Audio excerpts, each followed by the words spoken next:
Hello and welcome to another off-week bonus episode of Read Brave, a comics podcast. This week we sat down with comic creator CJ Standal to talk about his new ongoing series, Rebirth of the Gangster.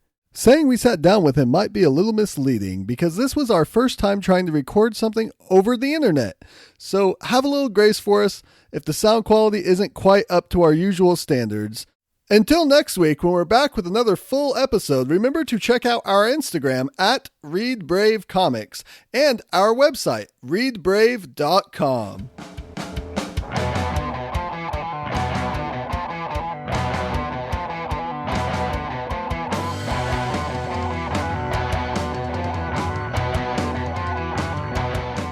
All right, everybody, I am Vinton and I am here with CJ Standal, the author of Rebirth of the Gangster. So, CJ, tell us a little bit about yourself.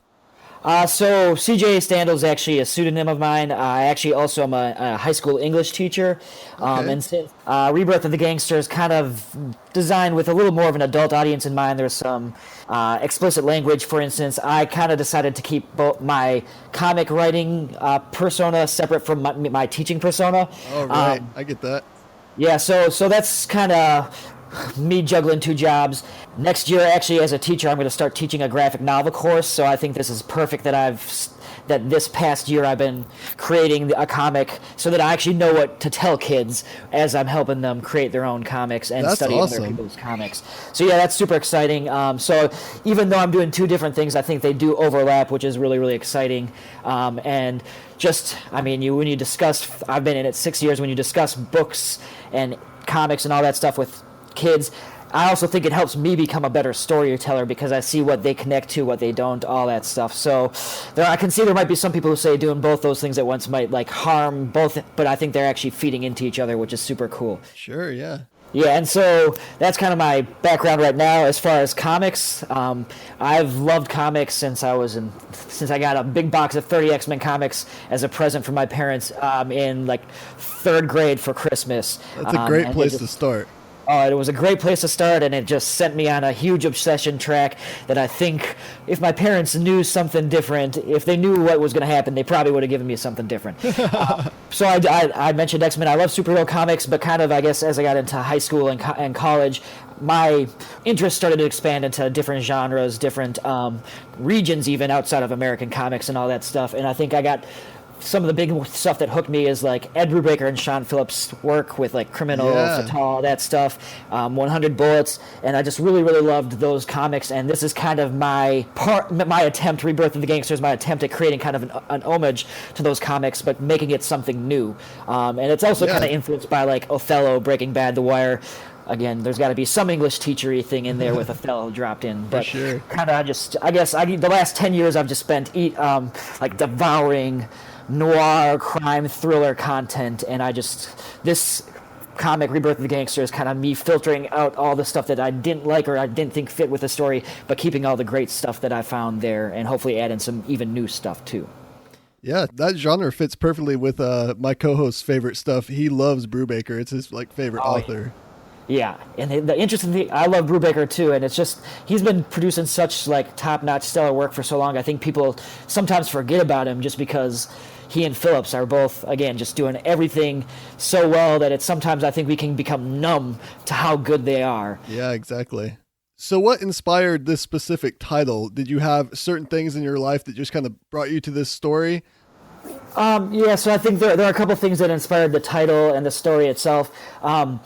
The idea Rebirth of the Gangster, part of it's on this idea of can we escape like the past, whether it's our own mistakes or the mistakes of our family. And this is kind of just heavily a huge issue of concern to me just because, for instance, I've made many mistakes, but also my family has had a pretty, I guess everybody would say this, but I've had a pretty crazy family experience. My parents divorced.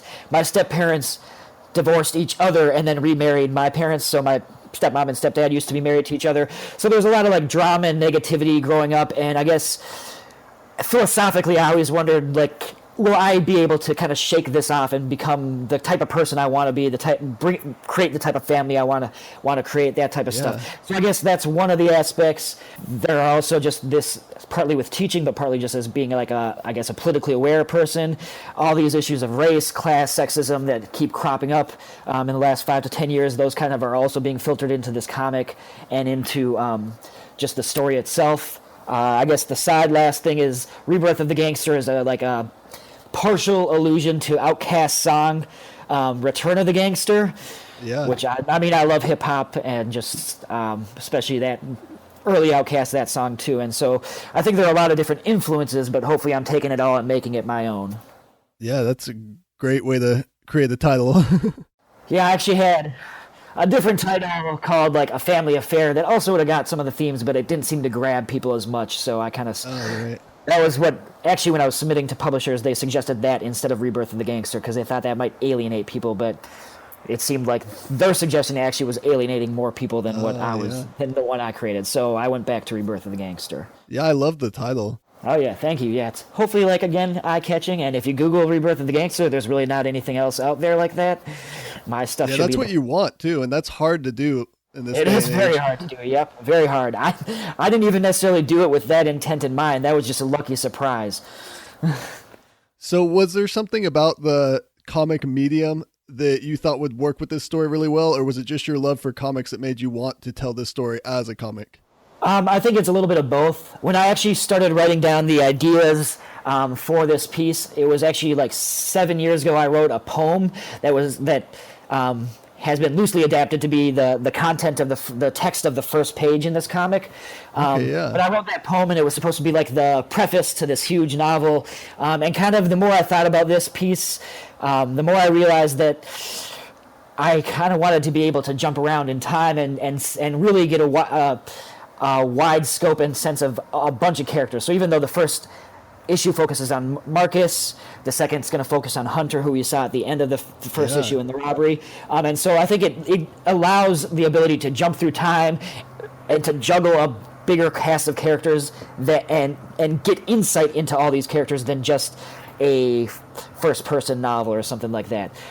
So I guess that's kind of the big reason why I shifted there, but also it probably just came into the I love comics. I'd tried writing a different comic before that, before Rebirth of the Gangster, but the story wasn't working well for that, but I loved just the process of it. So I kind of took the story I liked, Rebirth of the Gangster, and then just took the experience of writing a comic script and collaborating.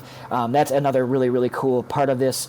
It's as much as I like being by myself and writing, I also do love communicating with, in this case, the great Juan Romero, who just takes any idea I have and makes it 10 times better. So I think that's, two heads are better than one, so that's also another nice thing to choose the comic path rather than just jump into writing this book just by myself.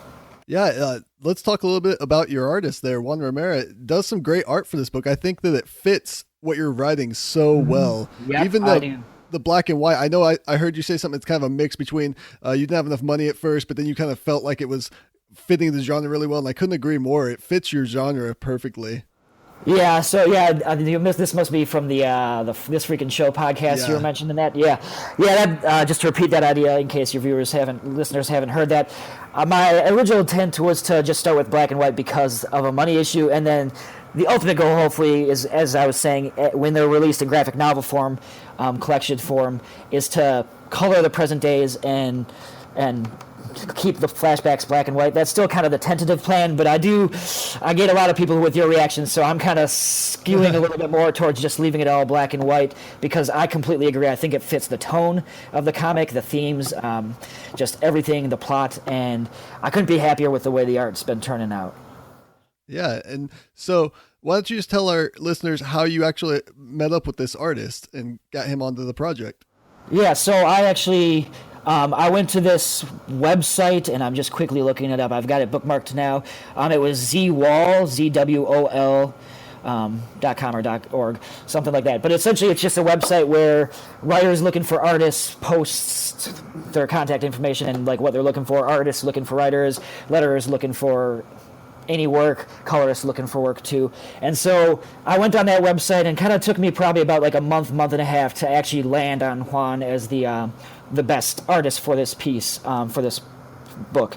There were a couple other cool guys out there, but their price point was like 3 times as much as Juan, and I don't think they were 3 times as better than Juan. I thought Juan, again, just looking at some of his samples, he had some colored samples, and then he had some black and white samples that when I saw those, I knew instantly that was the guy I wanted to have, just because he was writing some other story that fit that tone, but it matched up with the tone and the plot of my story. And so kind of finally, after a month and a half, I sent out an email, contacted Juan, and he just was super enthused, super excited about the project.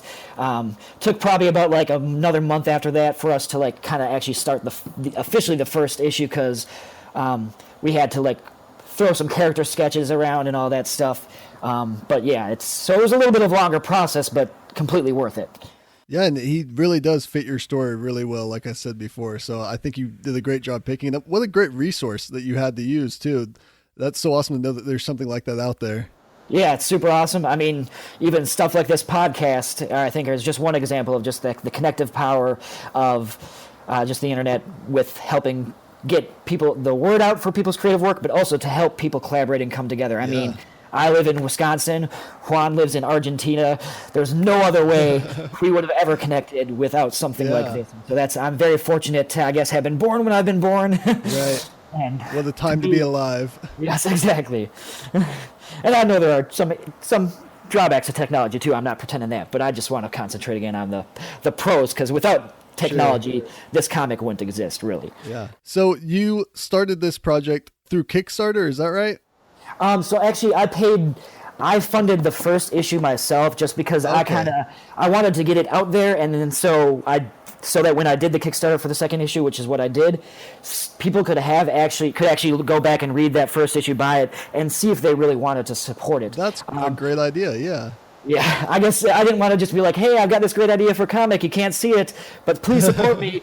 drop $100 or something to support me. You really believe in this, but then they wouldn't really be able to read it and know if they believed in it. So that's kind of why I did it that way.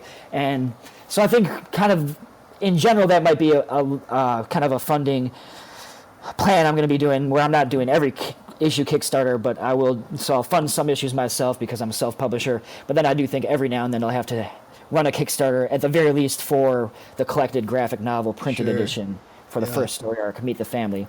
Well, that's a great idea, too, to have something ready to show people. A lot of people start Kickstarter and they're like, here's a sketch I did on a napkin, and here's my general story idea. And they're like, I have no idea what this is going to look like. Yeah. I get it completely. Yeah, I mean, and I didn't want to have to run a month and have Juan be waiting a month to get started on this work, only to find that I couldn't raise the money because of things like that. So I actually spent like a month and a half or 2 months just prepping the Kickstarter stuff ahead of time so that I could avoid some issues like that. Yeah, great idea. Thank you. Yeah, after reading that first issue, I can see why people supported you and why you ended up getting funded, because I would have jumped right on it had I seen it in time, because that first issue really does draw you in, and it leaves you at the place of going, I want more. What's happening? I want to know this history here. And I love the way that you are tying in those themes of like family and that hidden past and learning about things that have happened in the past that are affecting you. Yeah, thank you. And kind of that's pretty much just going to be the standard for the series as a whole. I plan 24 issues in general, actually, but the second issue are already done. It's actually ready to be released for pre-order now, and it's going to be officially released Wednesday, July 6th on Amazon. You can buy that, or you can buy the bundled books 1 and 2, issues 1 and 2 together for 25% off. So 75% the normal price. So there's some cool deals there, but hopefully when people read issue 2, they'll echo the same thing about issue 1. There are definitely some things that get shown to us about the past and all that stuff that draw us in more, but there's still also some more of those like cliffhanger, suspenseful withholding of evidence type stuff going on, which hopefully you'll love the second issue just as much. Yeah, I actually finished reading the second issue as well. Oh, you did? Thank you for sending Awesome. me that. Yeah, you're I welcome. really like that character of Hunter. I like this idea of these two characters, even if they don't fully know it, being somewhat placed against each other because of their families and because of this history, Yep. something in there going on, and really wanting to find out that mystery of what happened and how's this story going to play out. Yeah, and I think that's the where the biggest joy of this story comes from. I mean, at the core of it, it's like a crime revenge story, but I think because of the things you're talking about, the way I tell it, the way I show different sides of people's backgrounds, different paths, but only only snapshots of those past events to kind of start showing the connections without revealing it all. I think that's really where the strength of strength of this comic comes from, and the fact of, I guess, just it gives us a little more time to get in depth with each character too. So each issue, even though we'll follow other characters, we'll have kind of almost a point of view character where we do see at least one flashback of their life to kind of give us greater depth about them and also their connection to this bigger web of intrigue. So that's, yeah, thank you for the compliment, and I'm hoping that that's just keeps going that way. So I know you mentioned, you said something about planning 24 issues. Is that just where your plan kind of ends, or is that you drawing a complete conclusion to this That's story me after drawing 24 issues? me drawing a complete conclusion to the story. So I think because of that, a little disclaimer, I do think the first couple issues might have more of that like suspenseful stuff with a little slower pace because of that, and then it really amps up after the first couple issues where we start seeing even more and more action, more and more answers, because it's essentially, yeah, a 24 issue long graphic novel is really what it's ultimately going to be. And so I guess if for listeners, I would just say kind of go in it with that mindset of this is like first issue is like the first chapter of a planned story that's going to be complete, and the end issue is going to have stuff that ties back to that first issue even if we didn't know it the whole time. That's kind of, I guess, when I mentioned The Wire, that's one of the things I kind of techniques I guess I modeled off The Wire, that they do have a slower first episode or two, but everything matters. Those things that seem super small end up being like revealed to be earthquakes that cause these huge changes down the road. And so I'm hoping that, obviously The Wire got some great critical success. I'm hoping that approach with my comic kind of helps with that too. Yeah, and you can kind of tell when you pick up those first two issues that you're getting a lot of introduction. The story is going to amp up in the next issue or two because you're just now meeting these people. You're just now learning about them. You can't do too much action and too much energy in those first couple issues because you have so much introduction to do. Right. And I think, especially with a suspense, you can't reveal all the answers with action right away. You have to kind of slowly play it out at first to get people drawn in, and that's kind of part of what I'm doing here. But yeah, the third issue I've been kind of outlining and started scripting it, but yeah, there's a bigger action tentpole piece, I guess, in the third issue that's going to start really picking the pace up and start really connecting Hunter and Marcus in deeper ways than the stuff we've already seen. Yeah. So have you ever done any kind of work in the comic industry, even just for yourself, like just self-writing some comics before this, or was this your first try at writing something like this? So I wrote the first issue of what was supposed to be like a 10-issue series, like mini-series. This was about 8 years ago. It was called The Eye of the Beholder.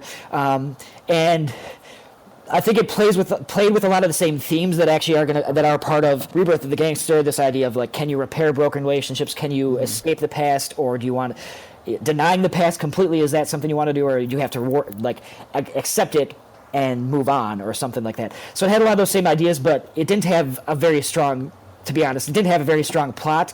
I think kind of the advantage of that was that script was me really getting a sense of how to write a comic script and how a comic page lays out and works to the reader.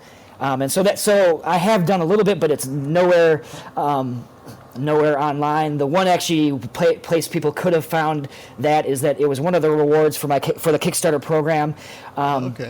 Was that. Like for $25, I think it was. In addition to the other rewards before $25, the donators got the first full script of that, my earliest comic book writing, which is The Eye of the Beholder. So I think it was, again, a valuable experience, but no product ended up coming about. Sure. Yeah. And I think another thing it taught me was really the importance of collaboration. I was working with like a friend of a friend, and I think he might have been a little more invested at that point than I was, and I just wasn't communicating effectively enough. So again, it was in many ways it was a failure, but it was a good failure because it led me to learn all these lessons and avoid them in Rebirth of the Gangster. Make Rebirth of the Gangster even better. Failure's always a good thing because you'll always turn it into a learning experience. Yep, it seems like you've done that. So, I'm hoping. I mean, I'm looking at these two first issues. I was expecting you to tell me that you've been like hobbyist writing comics for like years. These are really good first two issues for somebody.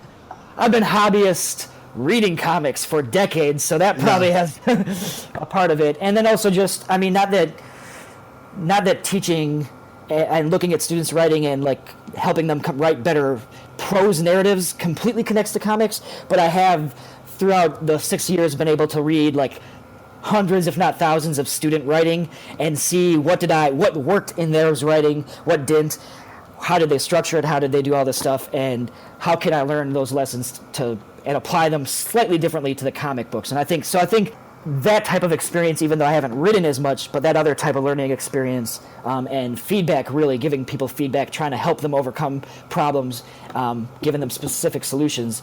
Hopefully it really, really helped the students out, but at the very least, it really, really helped me out, and I think that's kind of why you're sensing that almost idea of like I've been working for years on mini comics or whatever. So is there anything else that you want our listeners to know about this book?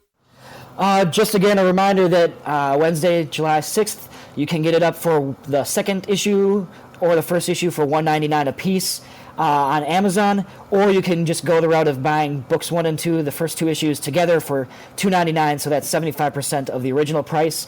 I would also love it if people followed me on Twitter, CJ_Standal, or just visit my website, cjstandalproductions.com, and really just... I'd love it if people could help get the word out on this.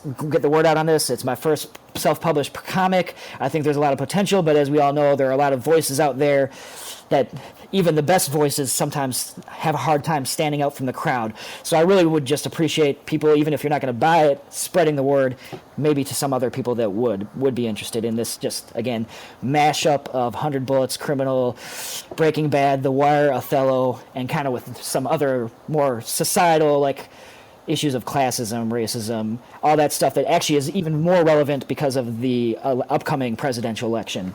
Yeah, I highly recommend that people support you. Check out this book. I'll have all those links in the show notes to this, so people go check that out and click on those links.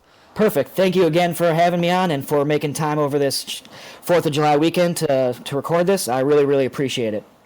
Oh, you're completely welcome. I'm really excited to see where Rebirth of the Gangster is going to go from here and follow the stories of Marcus and Hunter.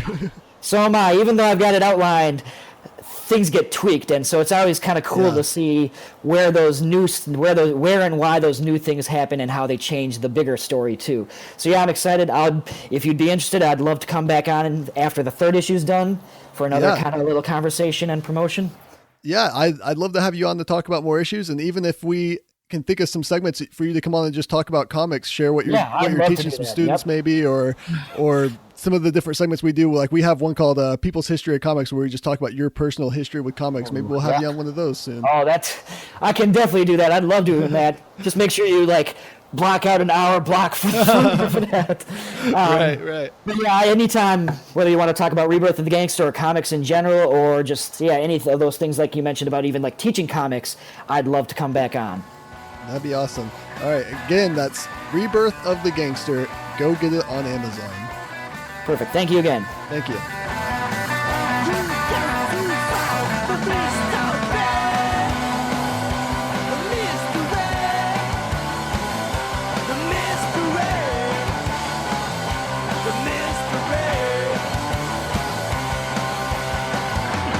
This has been a Graphomania production. If you would like to hear more podcasts, go to graphocast.com, graphocast.com. Follow us on Twitter at Graphocast and like the Graphomania page on Facebook for news and updates.